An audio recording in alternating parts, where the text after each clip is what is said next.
Hey, all you wiretappers out there. Good to be back here in the studio of Gangland Wire. This is Gary Jenkins. I'm a retired Kansas City, Missouri Police Intelligence Unit officer, and I worked the mob for a long time. And now I'm still studying the mob. And today we have a descendant of one of the more famous mob names in the United States, Russell Bufalino. This is Charles Bufalino. Welcome, Charles.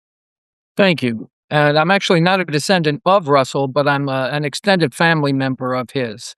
Right. Basically, I never wanted to write a book about our family and I still didn't, after it occurred in 2011 that I stumbled across three pieces of information that all aligned on the theme of the Hoffa disappearance and its relationship to several extended members of my family. And there are there were three little revelations that I experienced, and I don't really want to go into detail about them now because they're all in the book, and Yeah. frankly, that's proprietary information for right now until April 28th when the book comes out. But when I got to the third one, it really hit me like a shot that I knew something about the Hoffa disappearance and my family's relationship to it that nobody was ever really meant to know. And it bothered me just a little bit. And I tried to dismiss it, and I went away from it for a couple of days. And I thought, this is still bothering me. So I'm going to find out a little bit more about the Hoffa disappearance so I can dismiss this suspicion, right?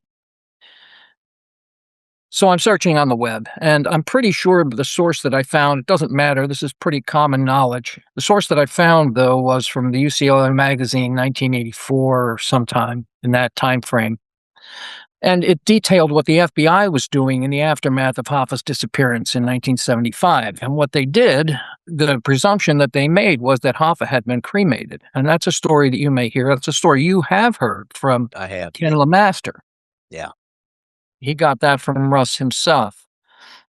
So they took that theory to Bagnasco's funeral home in Detroit, whose clientele had been some of the members on the FBI's watch list over the years. And Bagnasco said, look, we don't have a crematory.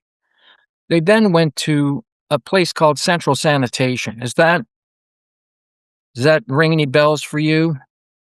Central Sanitation was Bozzy Kinda, yeah. Vitale's place.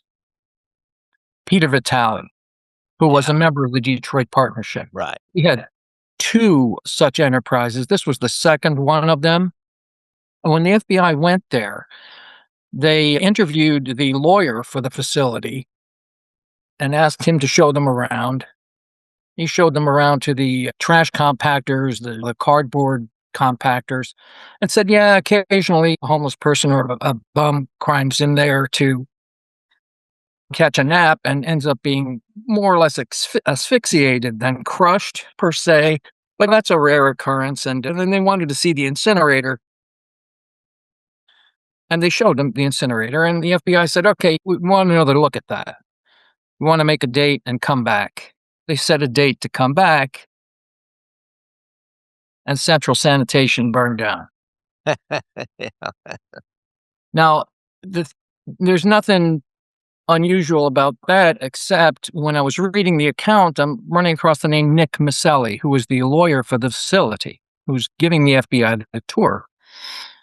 And his name was ringing bells, and I'm thinking, Nicky? Is that my cousin? That's my first cousin, Nicky, from Burbank, California. No, really.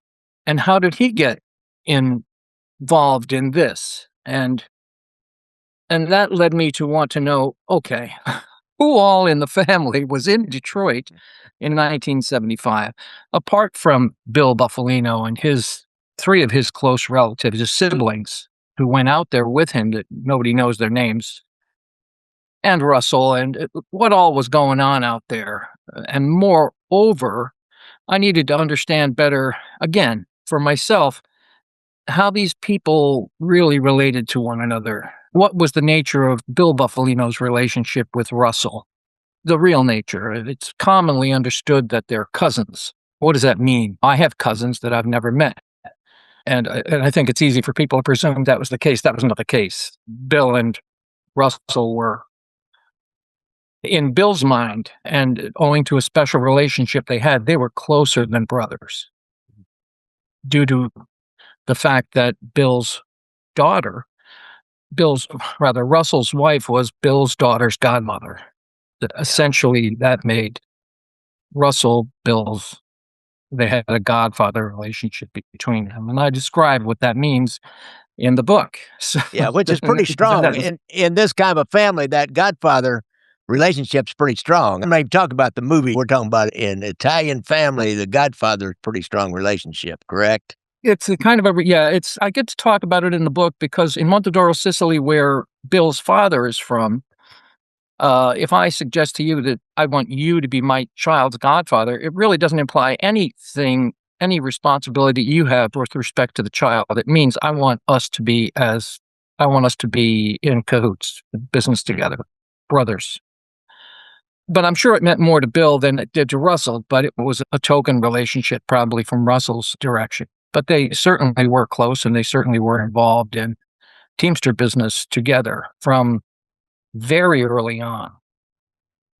So should I spend a minute and tell you what the family structure was like? Yeah, explain that family structure from Sicily on forward in kind of a shortened version, but yeah, explain that. I'll do it. Now, I went ahead and I put together some visual aids if you would like to. Yeah. Is this that kind of a show? Can we do multimedia? We can do that. Although not too many, because about half the people that listen to it are audio. Let's not do that.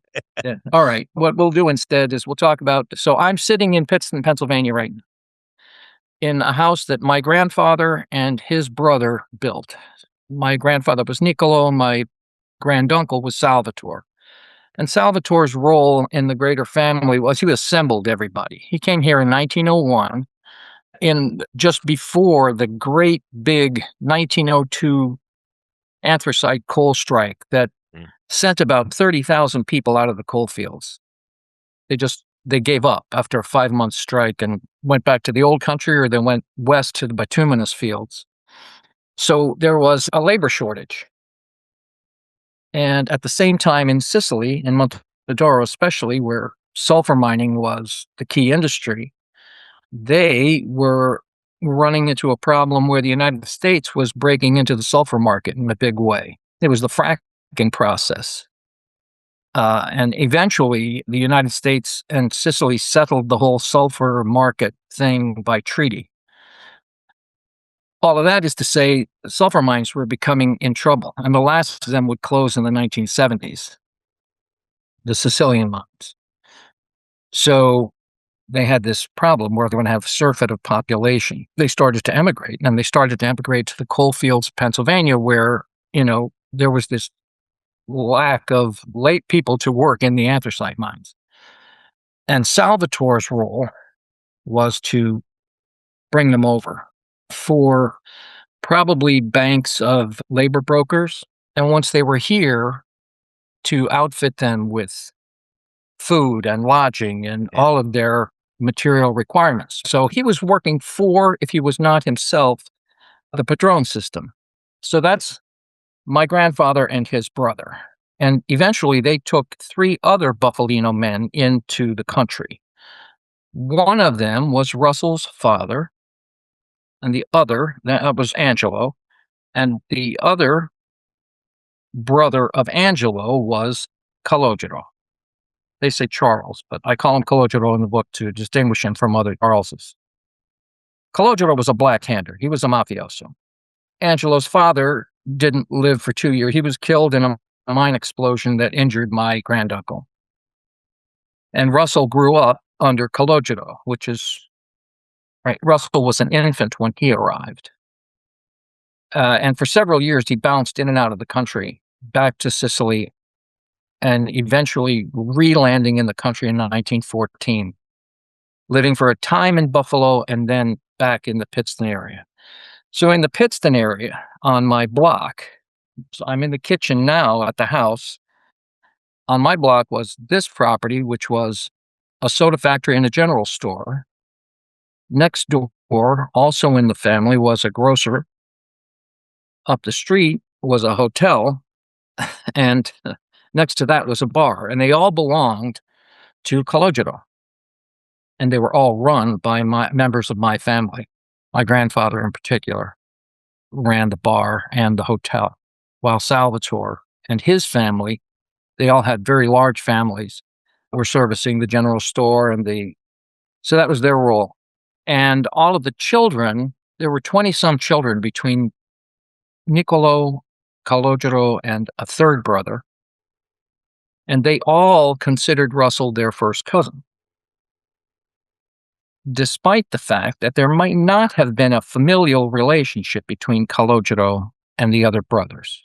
But they all represented themselves as brothers, 4 men, for about 25 years, until the family split apart, as Sicilian families only can.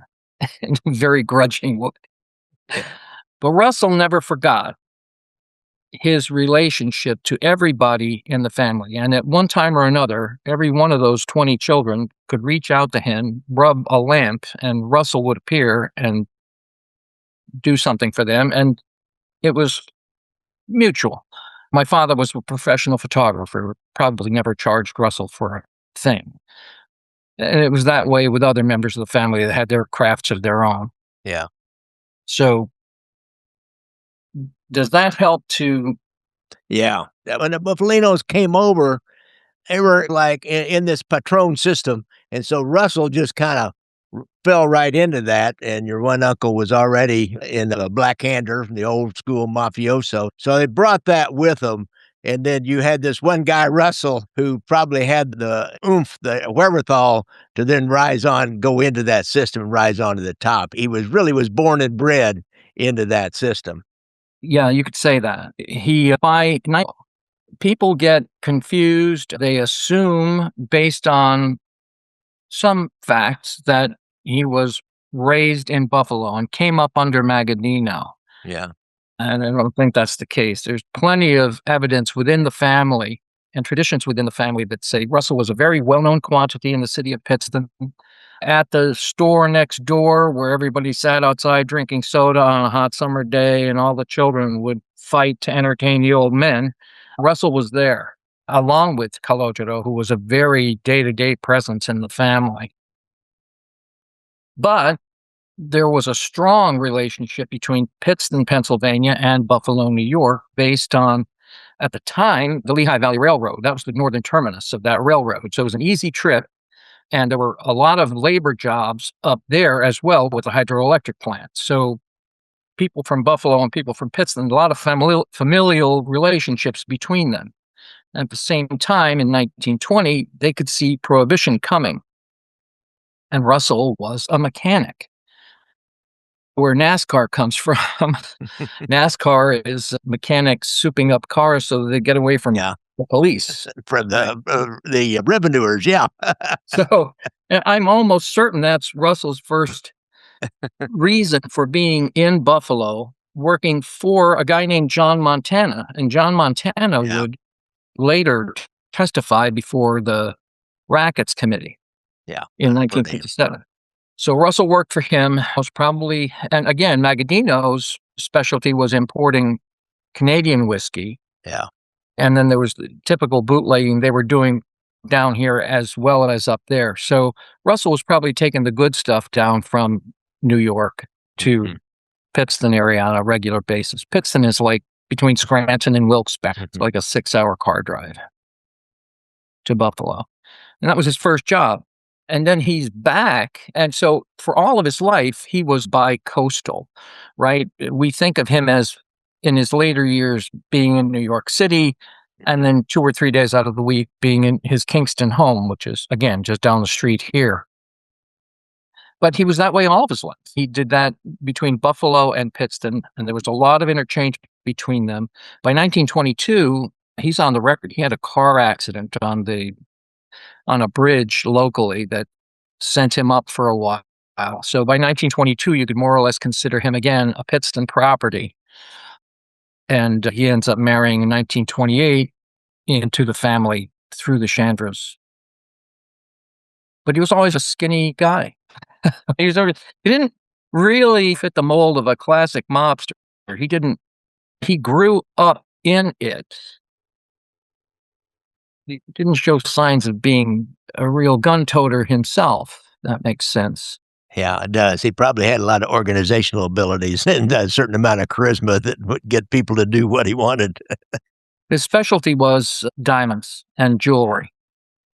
And so that was a specialty, and his other specialty was cars. And again, that continued to be important right through the end of Prohibition, 1933, December. And at that key juncture, so Calogero, his uncle, was in a tripartite relationship with two other men that formed the real coal country power. They were all coal contractors and gangsters in their own right, okay, and bootleggers. So they were all in this cahoots relationship, and Russell was in their sphere through Calogero. A lot of real heavy mob style violence locally in the 1920s that was related both to union problems in the coal mines, but also the bootlegging, right? So people were stealing each other's shipments. That needed to be dealt with. Coal miners were going out on wildcat strike. There were assassinations related to that. Big doings in the 20s. It probably ended by the middle 30s, the heart of the Depression. Things were so bad for the coal miners, they just as soon work for substandard wages as go out on strike because they really couldn't afford to do it. Yeah. But things calmed down pretty much by then. And by that time, things were heating up for the three men that they went on background and gave control over to John Chandra. Now, John Chandra is a coal contractor in his own right, and he's running the show for Calogero and Volpe and Latour. And it's under Chandra that Russell really is in a mentorship relationship with Chandra. And Chandra, it seems to really have gentled him somewhat. Because the first three men were just killers. They would just they would take you out rather than deal with you. And Chandra inherited a new generation in the 30s. And his career lasted until 1949, and Russell by then was just the natural to take over. Now, from infancy forward, he had been in the company of the most dangerous men in the coal fields, people who knew New York gangsters for certain, and was in their company as well. So he knew how to get along, and he knew how to be quiet. And he became trusted. That's probably the thing he was most relied on for.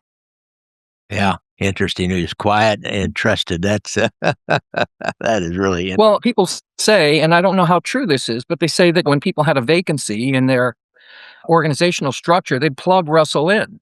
And he was not the kind of guy who was going to try and muscle in your territory. He was just going to keep the balls in the air for you until the next guy came back and then just hand him right back over. He wasn't a threat. He did seem to be like the utility man of the Northeast mobs. He sure was. And when Appalachian happened, so I was born in 1957. I was born on the anniversary of his father's death in the coal mine. Right away, that's an omen. Bad things are coming, Russell. And 2 months later, Appalachian. Yeah. He was real busy in the late 1950s, early 1960s. He was facing deportation for a very long time. And that's where Bill got a little bit more involved with him because Bill was an attorney in the family and he was writing letters and doing motions and whatever to keep Russell, court proceedings going on for a long time. Bill eventually wrote a letter to the authorities in Italy that basically said, hey, don't take it personally that Russell volunteered to be in the army in 1940. He wasn't really trying to get back at you. He was just trying to support his new native country. And of course, there are other people who will tell you there was a suitcase with $1 million in it that accompanied that letter. Yeah. But Italy refused to receive Russell. But Russell was apparently ready to get on the plane before that refusal came down. Yeah.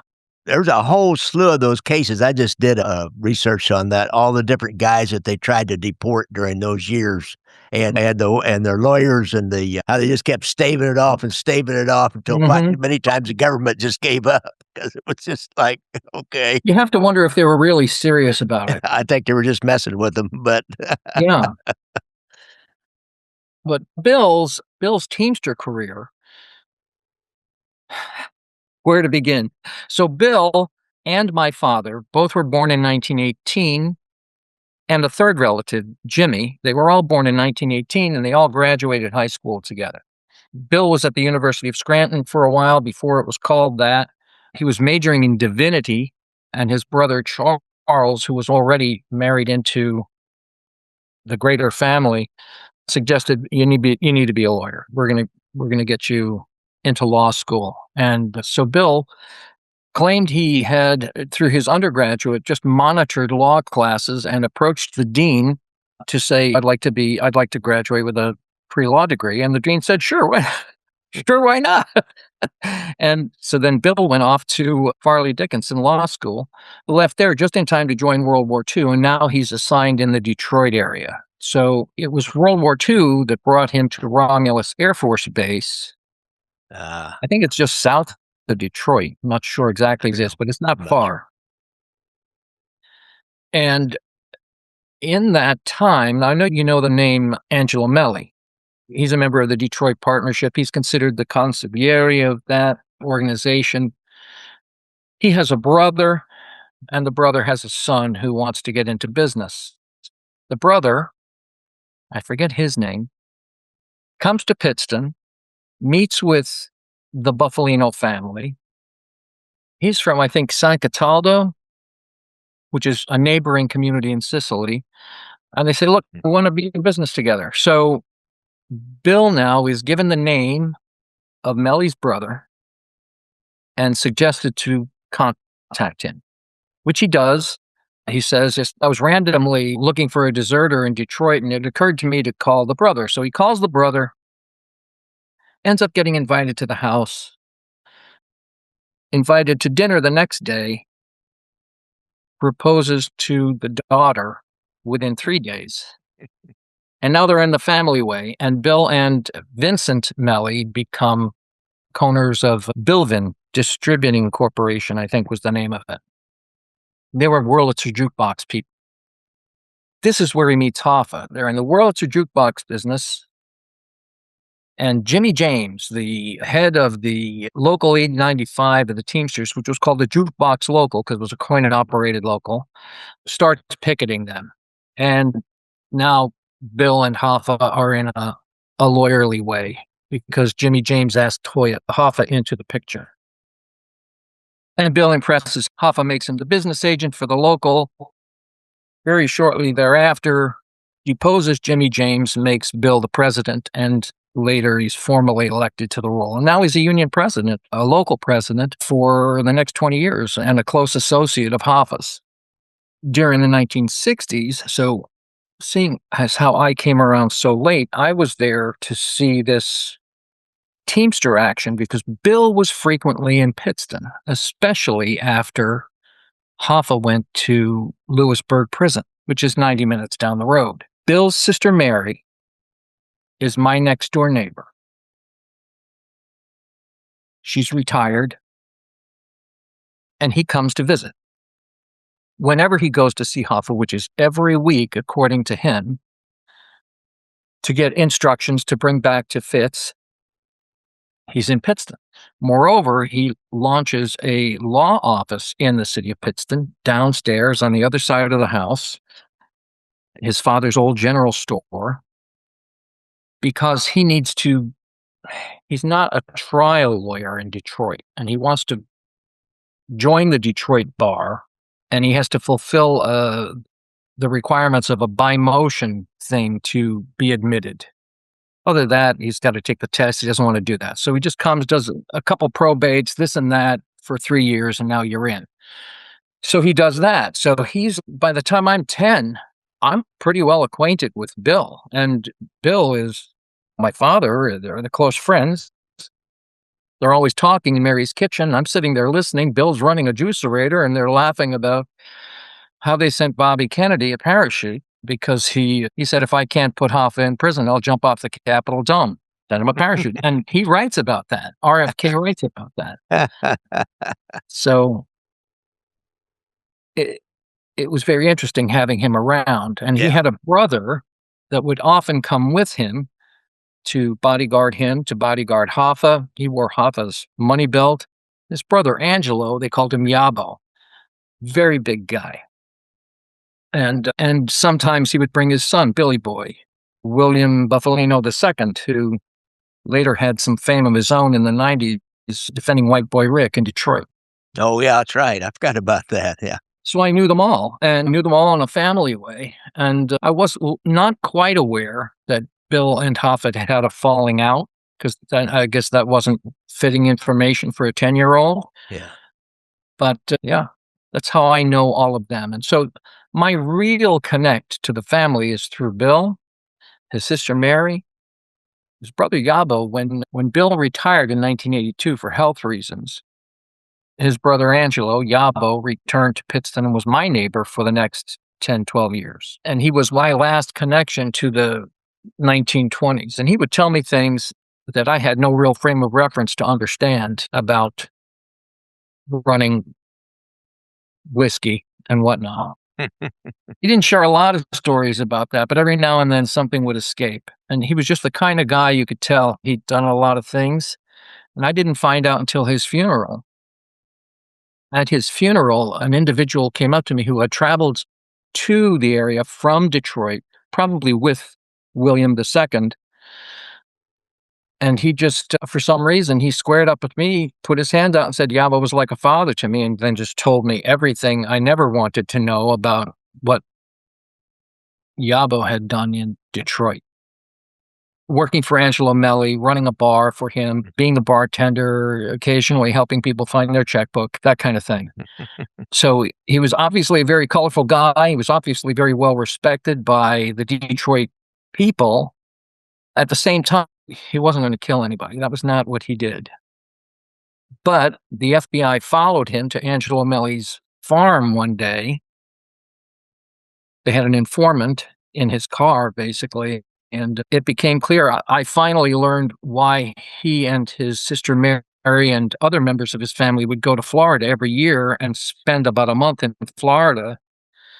They were at Angelo Melli timeshare. Basically, he availed Yabo. And this is somebody at the very top level of the organization down there. So he was not respected.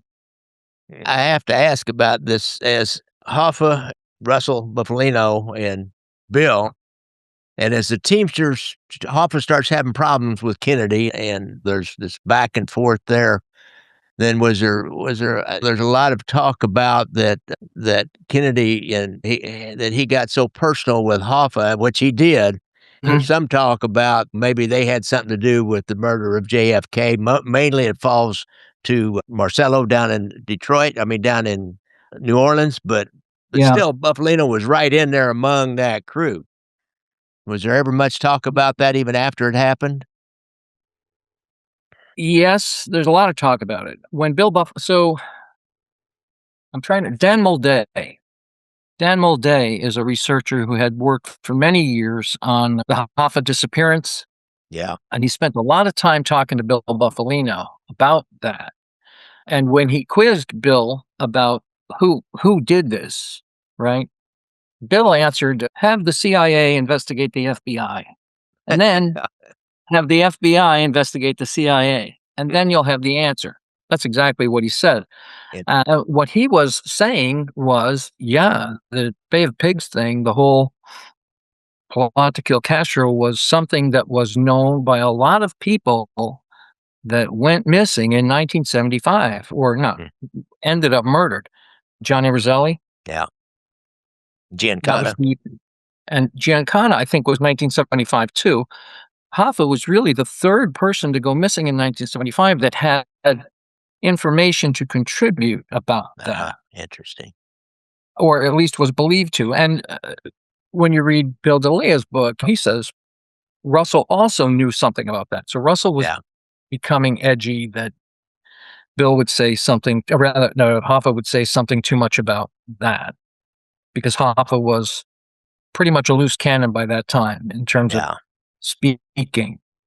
Yeah. I So, interviewed that guy with that Billy DeLea book. Did you know him? He was Billy, yeah, do you know him very well? I did not know Billy. My brother knew Billy when they were both young. Okay. My brother Nick. See, Nick's 12 years older than me, and I think so is Billy. Yeah, alright. I did not. I've been in his company once or twice, but he wouldn't know me. Yeah, okay. I was just curious about that. He seemed like he was a guy that was, like, he was always around the Buffalinos, and during those years, he was, like, always somewhere around in and around that. It's a real interesting contrast between Pittsburgh and Detroit, the coal fields, a more rural area, and then the big city and the auto Mm. factories and the Teamsters, and how these immigrant Sicilians moved into that, moved in on up that the immigrant way. You get here, man, and you start getting better jobs, you get better jobs, you take care of your relatives and you bring them in. And so it's really interesting complex there. I forget who I was talking to. I said some of the history is not good, right? It doesn't, Yeah. it's not real neat. And I said, you feel bad sometimes for some of the people. And the party I was talking to said they would swum here if they could have. When I was, right, I was expressing concern about the Padron system and how it was sometimes exploitive. I think Salvatore was pretty fair as Padrones went. He wasn't a gouger, but there was a lot of gouging in that system, and it was effectively dead by 1930. Curiously, by 1930, that's when the family split apart. That's when Calogero said, okay, this is not a revenue stream for me anymore. Time to break with the other Buffalinos and move on. But the thing about the Sicilians and the coal mines, they started as what's the word? Scabs, right? Yeah. So there was a lot of union trouble in 1902. You got Welsh miners from Ireland, everywhere. It was all here. It was like Brooklyn. And now we're coming in to fill this void of 30,000 workers. There's trouble, a lot of Yeah. trouble. And the people who are the replacement miners, these Sicilians, they already owe a tithe to their padrones. Yeah. They've got to go down. They're in this heated place. Now, once you get in, and eventually it's 10 or 12 or 15 more years before unions really started to sign contracts with these particular mines in the northern coal field that were run by 1913 by at least 3 and probably 4 black handers Mhm. ran the contracts.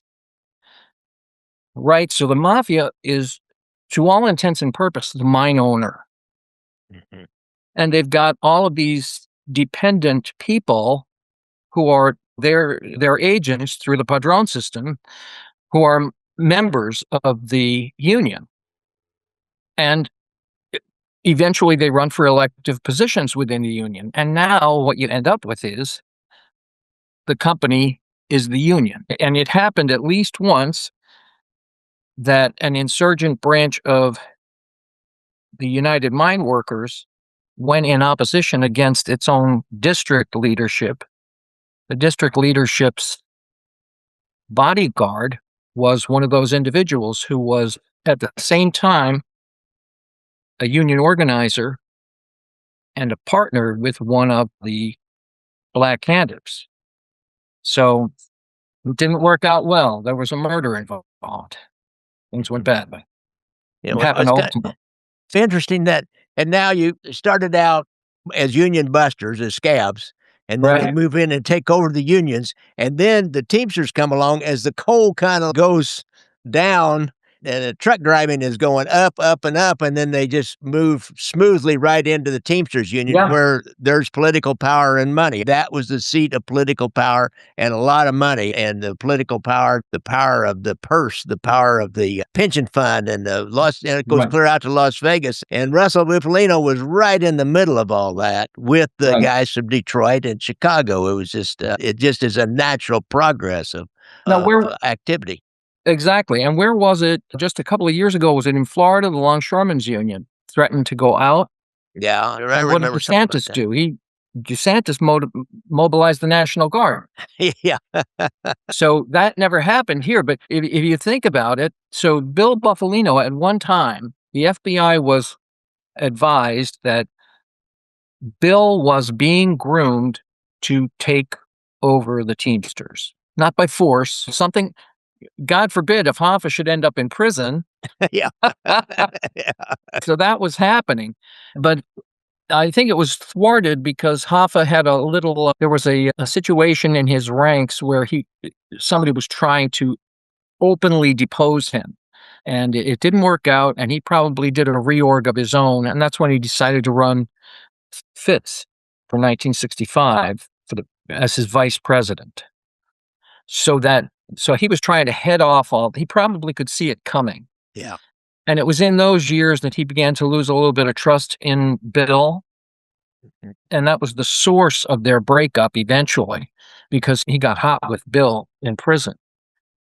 But think about it. So Bill, then, as the president of the Teamsters, imagine the power they had at that time to effectively shut down the country.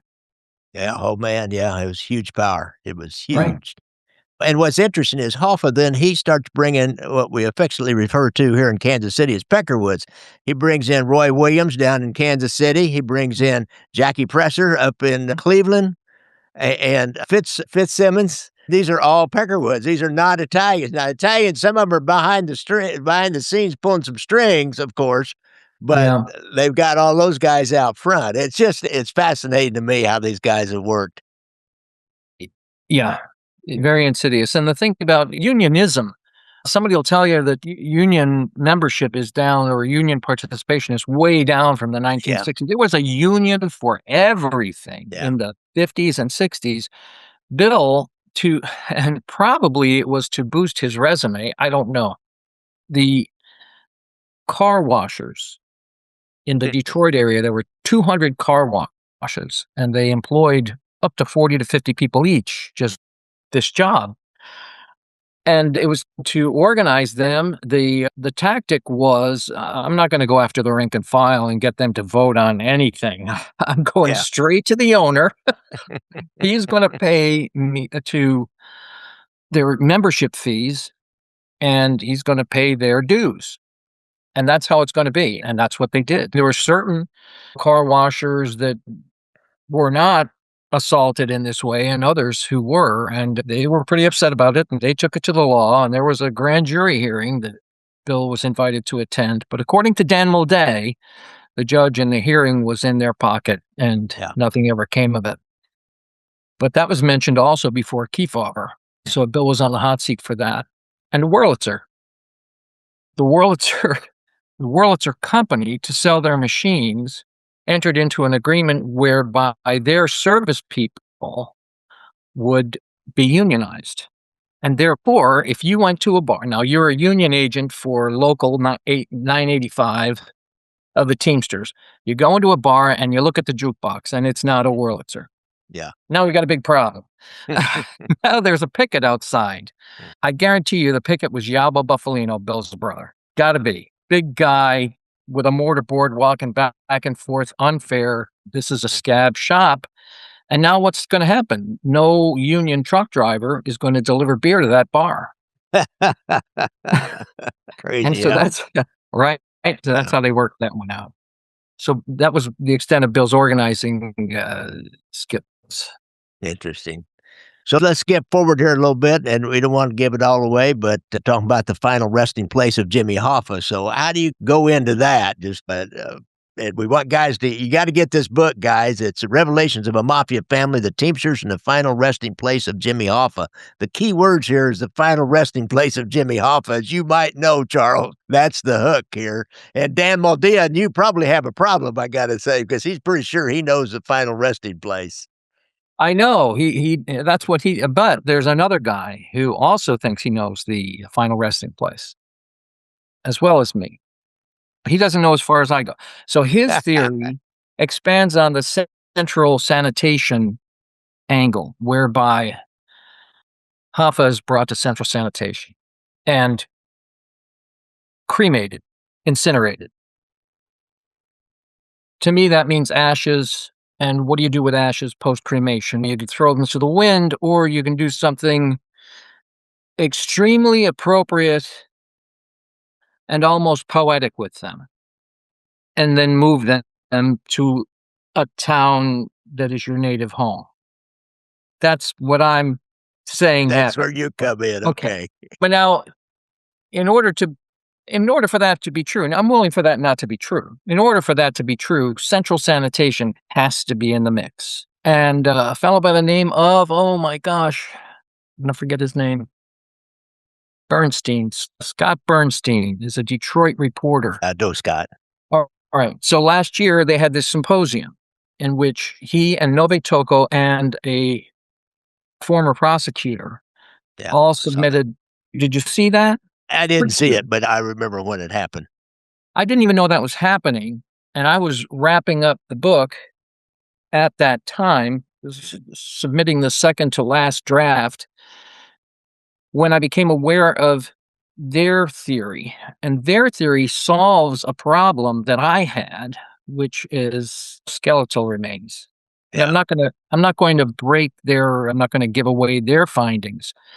But the problem with an incinerator is it's not a crematory, and it falls 800 degrees short of being able to render, and even bones have to be crushed afterwards. Yeah, Anyway, there's still bones left, some. their theory pretty much takes care of that the bone thing. On top of that, someone else wrote a book, Mr. Tubman wrote a book in 2024 that said his parents were driving in a Detroit suburb on the day Jimmy Hoffa went missing and saw someone being wrestled into a central sanitation truck. And the father noted that the truck was not supposed to be there on that day. And of course, the property was one of the properties that were suspected of being the place where Hoffa went missing. Again, that's not definitive.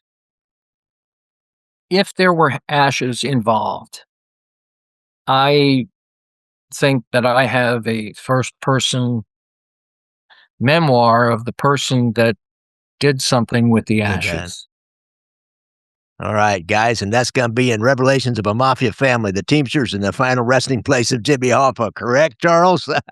That's what it is. And it's going to be released on, what is it, April 28th? 28. 28th, all right. Charles Bufalino, I really appreciate you coming on and talking about your book. And guys, you got to get this book. I'm telling you, I've got an advanced copy of it, and it's pretty interesting. It's readable, and it's got a lot of great history into it, as you can tell. If you ever wanted to know the immigrant story of Sicilians, this is it. That there were huge miners, and because they were miners in Sicily. So we had mining activities. I didn't know about the whole strike breaking thing. That's interesting. I knew they came down like here in Missouri, southwest part of Missouri, we have coal mines, and a huge group of Sicilians came down here. Because I always wondered why Joy Iupa out of Chicago was going dove hunting down in Pittsburgh, Kansas. I went Okay. down there just to look around in this little town, Frontenac. All the stores have Italian names, and so there's a little museum down there. So I stopped in. I said, "What's the deal?" And she said, tons of people came over from southern Italy and Sicily to work in the coal mines around here, and it's a big coal mining area. I said, "Oh, that's it. That's it. That is it. That was a safe territory for these Chicago mobsters and Kansas City mobsters to go hunting down there." Okay. So the Yeah, coal there's mining the so much mining to know. is a big part of the history of the mafia in a way. For sure, and there's a place so I thought Pittston had a lot of and it does, has a lot of Sicilians, maybe 24% as of the last census. Yeah. I was recently invited last year, I went to Clarksburg, Virginia, 40% Italian to this day, and Yeah. they were all miners, and you go there, and there's no Southern speech pattern. It's all Ah, they're interesting. Pittsburgh. And I said, "Why? Yeah. What's that all about?" I I'll said, be "No, we're a suburb of Pittsburgh. We're 2 hours away, yeah. but the stuff we were producing went right to the mills." Yeah. And so that was the language that we spoke. I'll be darned. And there were so many of them that they spoke their own language. They didn't try to blend in with the Right. Scotch Didn't have Irish to. people that had been there from the country and from the hills down in there for a Right. while. I'll be darned. Huh. That's interesting. That is And Clarksburg, I'll tell you, that place in the 1950s and 60s, or I'm sorry, in the 70s, when the dress factories fell apart, they were burning Pittston down. So Pittston's a lot of old missing buildings. yeah. But Clarksburg is just like visiting old Pittston. Huh. Interesting. Pittston, Pennsylvania, the seat of power for Russell Bufalino back in the day in Northwest. You always hear about Northwest Pennsylvania and up into New York was his territory. And again, he was such an interesting guy because, like you said, he was like a utility man. He was going around to different families. They don't ever talk about this big seat of power that he had and his Mhm. underboss and his capos and that right there in that one geographic area. So it's really interesting, different. Well, anthracite coal was such a product. So there's bituminous coals everywhere else, but there's only 5 counties in the United States that Oh, has really? 80% of anthracite coal. And anthracite coal was the fuel of choice for the Industrial Revolution. So Mhm.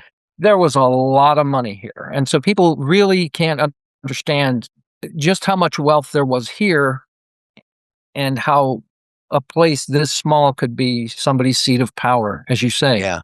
Huh, interesting. All right, Charles Bufalino, I really appreciate you coming on the show. Thank you Thanks a very lot. much. Appreciate it.